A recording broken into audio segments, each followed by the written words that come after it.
Manchester United weren't expecting to make signings in the January transfer window because they spent more than they expected to in the summer to bolster the squad. But Cristiano Ronaldo's departure has left Erik ten Hag one option down in those forward positions, and because of that, he wants the club to explore options to bring in January. Obviously, he's mindful that the club spent more than they were expecting to in the summer, and there isn't an awful lot of money to spend in January. But if there's something that can be done and a deal that's possible, then he wants that to be looked at.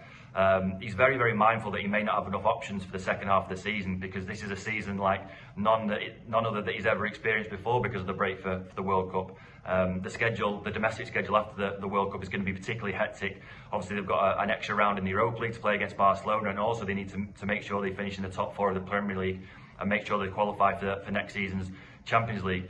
There are other issues connected to this. One is Anthony Martial's fitness. He's had 3 separate injuries already this season. Jadon Sancho as well has suffered a dip in form, which is also a worry. And also he doesn't know how these players are going to come back from the World Cup, what condition they're going to be in physically or even mentally. And so because of that, he wants the club to explore some options for January. 2 of those names that are being mentioned are Cody Gakpo from the Netherlands and Rafael Leao from Portugal, 2 players who have already scored at this World Cup.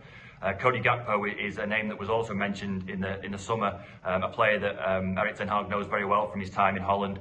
Obviously, he plays for PSV Eindhoven.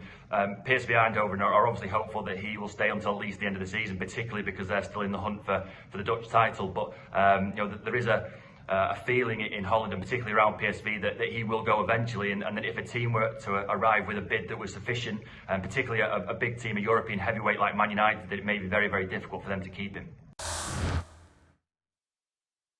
Thanks so much for watching ESPN on YouTube, and for more sports highlights and analysis, be sure to download the ESPN app, and for premium content and live streaming, subscribe to ESPN Plus.